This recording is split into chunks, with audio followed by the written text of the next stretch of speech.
Bonjour et bienvenue sur cette nouvelle vidéo sur le sujet de la fibromyalgie. Si tu es ici, c'est probablement parce que tu es toi-même atteint par la fibromyalgie ou c'est une maladie qui concerne l'un de tes proches.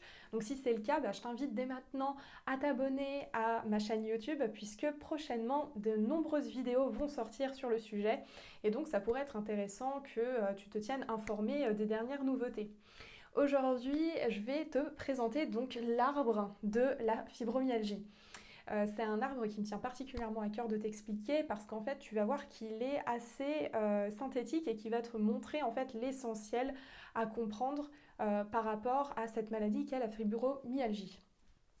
Comme tu le vois donc sur cet arbre, on va avoir en fait un premier niveau de conséquences, de symptômes qui sont manifestés par rapport à la fibromyalgie. Donc ces symptômes les plus communément trouvés chez la plupart des personnes donc, qui sont atteintes par la maladie, ça va être les douleurs, la fatigue et la baisse de concentration. Il y a aussi des troubles du sommeil, mais pour moi, en fait, je ne le considère pas réellement comme un premier symptôme, comme une première conséquence, parce que c'est quelque chose, en fait, qui peut découler de nombreux facteurs, donc je le dissocie un tout petit peu. Mais en fait, ce qui est essentiel à comprendre ici, c'est que ces symptômes, ça représente un petit peu les fruits pourris. C'est vraiment des symptômes qu'on n'a pas vraiment envie de connaître, qu'on n'a pas envie de voir. Et donc, par contre, ce qui est intéressant, c'est qu'ils reflètent parfaitement l'état de santé de notre tronc. Ils vont montrer à quel point, du coup, notre tronc est sain ou pas. Et si tu veux, l'idée en fait c'est qu'une fois qu'on a constaté et qu'on voit donc la partie visible, la partie vraiment supérieure de l'arbre avec ses fruits, une fois qu'on les voit et qu'on les constate, bien évidemment il faut en faire quelque chose. Parce que les douleurs et l'état de fatigue principalement, ce sont vraiment des symptômes qui sont très handicapants dans le quotidien. Et donc, on a difficilement du mal à les accepter tels qu'ils sont et on a vraiment cette réaction de vouloir agir et de vouloir les supprimer. Et donc c'est ce qu'on fait en partie, surtout d'un point de vue médical, pour pouvoir préserver quand même un mode de vie acceptable. Et donc on va mettre des moyens thérapeutiques pour essayer de supprimer et de quelque part un petit peu camoufler ces symptômes pour que la personne elle se sente mieux. Parce qu'évidemment, on a le seuil de douleur, on a tous un seuil de tolérance à cette douleur, et se mettre dans un état de douleur constant, très fort, c'est pas du tout quelque chose qui va insuffler un bon état de santé sur du long terme. Donc on cherche à les camoufler un maximum, et donc on va essayer de retirer ces fruits. Sauf que le souci, en faisant ça, c'est que déjà on va engendrer donc d'autres conséquences par la suite, puisque on a du mal à agir notamment sur l'état de fatigue qui peut inscrire donc sur du long terme un état de sédentarité. Forcément, on est fatigué, on n'a pas envie d'aller marcher pendant des heures, on n'a pas envie de se mettre vraiment dans une activité physique intense, etc. Puisque les douleurs, en plus de ça, peuvent venir empêcher d'ailleurs ce processus. Mais en fait, ça peut continuer d'engendrer d'autres types de conséquences par la suite. Nous, en naturopathie, on aime bien prendre en considération ce qui est visible et on aime bien aussi prendre en considération surtout en fait ce qui ne se voit pas. Et par rapport à la fibromyalgie, même à n'importe quel autre type de maladie, mais là c'est spécifiquement celle-ci qui nous intéresse aujourd'hui, nous ce qui nous intéresse c'est la partie plutôt invisible et les racines en fait. Puisque on a conscience en fait que si cet arbre il produit ce type de fruits, c'est parce que les racines qui sont plutôt invisibles, qui sont vraiment dans le fonctionnement très fin de l'organisme, vont engendrer ce type de conséquences et ce type de symptômes. Donc nous, ce qui nous intéresse, c'est de se dire, ok, j'ai des douleurs, mais qu'est-ce qui fait en fait que j'ai ces douleurs-là? Qu'est-ce qui fait que je manifeste ces douleurs? Peut-être parce que j'ai une fragilisation de certains tissus et cette fragilisation va me créer en fait des douleurs. D'accord. Admettons qu'il y a cette fragilisation tissulaire.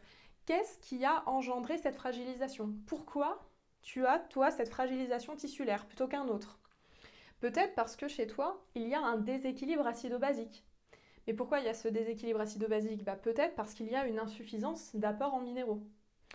Peut-être que cette fragilisation des tissus, elle est due à une carence. Cette carence qui est peut-être due elle-même aussi donc à une insuffisance des apports, j'aurais pu le noter aussi, mais elle est peut-être due à des troubles digestifs qui vont empêcher les minéraux d'être correctement utilisés et absorbés par l'organisme.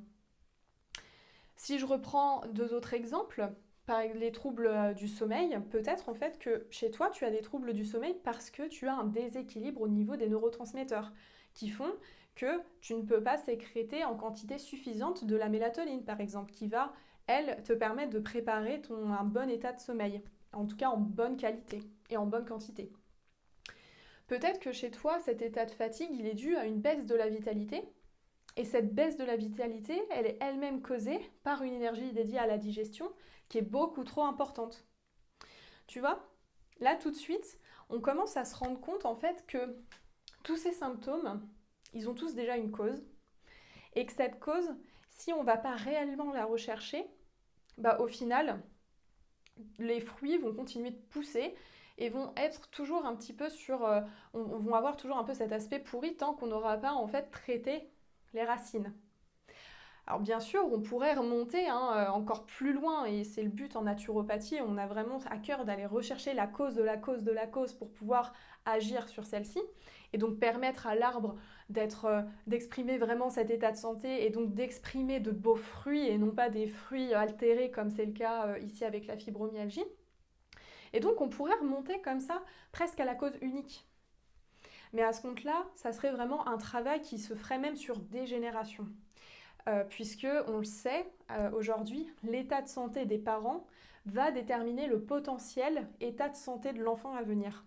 Donc c'est un travail qui est vraiment intéressant si on veut vraiment rechercher cette cause, surtout si toi tu es jeune, que tu as une vingtaine, une trentaine d'années, parce qu'on sait que la fibromyalgie maintenant touche même des jeunes. Donc si tu es jeune et que tu te prépares à un moment donné dans ta vie à avoir des enfants, ça peut être intéressant de creuser encore vraiment sur la généalogie, sur tes parents, en quel état de santé ils sont, tes grands-parents, etc. pour vraiment comprendre en fait si dans ta famille, il y avait déjà des petits signes en fait que dans les racines, il y avait certaines racines qui n'étaient pas forcément très saines. Et donc comprendre pourquoi chez toi, tu as le même type de racines et donc de vraiment pouvoir agir dessus puisque tes racines à toi vont être transmises d'une certaine manière à ton enfant. En tout cas, d'un point de vue vraiment individuel, nous, si je travaille, tu vois, avec toi sur la fibromyalgie pour comprendre chez toi quelles sont ces causes, on ne va pas remonter aussi loin. Ça peut être fait dans le cadre d'un autre travail avec d'autres professionnels. Mais en tout cas, nous, ce qui nous intéresse, c'est déjà de comprendre quelles sont les causes principales et donc d'agir sur celles-ci. En agissant sur ces causes, on va donc permettre de changer l'aspect des fruits qui vont être vraiment donc exprimés par ton corps. Ce travail-là, de recherche des causes, d'aller vraiment comprendre, analyser, étudier tes racines, tu peux le faire toi-même, bien évidemment. À l'heure actuelle, avec Internet, on a cette chance que les informations sont très facilement diffusées par le biais d'Internet, par les livres, par toutes sortes d'aspects qui sont disponibles gratuitement et qui sont vraiment donc oui accessibles. Cependant, c'est un travail quand même qui se fait vraiment, ça demande un investissement et ça se fait sur du moyen et du long terme, même plutôt du long terme. Parce que peut-être que là, parmi tous les termes que je t'ai transmis aujourd'hui, il y en a certains que tu n'as jamais entendu parler. Les neurotransmetteurs, on commence beaucoup plus à en parler, mais c'est encore un sujet qui est très peu exposé au grand public. L'équilibre acido-basique, c'est pareil, ça on entend vraiment bien parler en ce moment, mais c'est pas encore tout à fait évident de trouver des informations là-dessus. Mais c'est possible. C'est possible de trouver tout ça. Ça demande juste un investissement. Mais à partir du moment que ta santé, c'est ta priorité, tu peux très bien le faire. Après, l'idée, c'est que si tu t'adresses à un professionnel, lui, forcément, il a déjà cette démarche, cette recherche, cette étude des causes et des causes profondes. Et donc, forcément, il va t'aiguiller beaucoup plus rapidement et il va te mettre en place tout de suite une aide, une solution naturelle qui va te permettre à toi, en fait, de pouvoir réorganiser, réinsuffler de la vie et de la santé sur tes racines pour les assainir. Donc par le biais de méthodes naturelles, par le biais aussi, pourquoi pas, de compléments alimentaires s'il y a besoin. et de manière à ce que par la suite, mais en fait, tu puisses avoir cet état de santé et donc que tes fruits puissent de nouveau être sains et surtout puissent être profitables pour toi, puisque c'est quand même l'objectif quand on est dans cette recherche d'état de santé et cette recherche finalement d'équilibre et d'harmonie qui est complètement perturbée par du coup ces causes, ces racines et les symptômes qui en découlent et qui en sont manifestés. J'espère que cette vidéo elle t'a plu. Et je t'invite du coup à rester attentif pour pouvoir découvrir les prochaines vidéos sur ce sujet. Et d'ailleurs, la prochaine, on va vraiment s'intéresser plus spécifiquement à tous ces symptômes et à leur évolution dans le temps. Je te dis à très bientôt.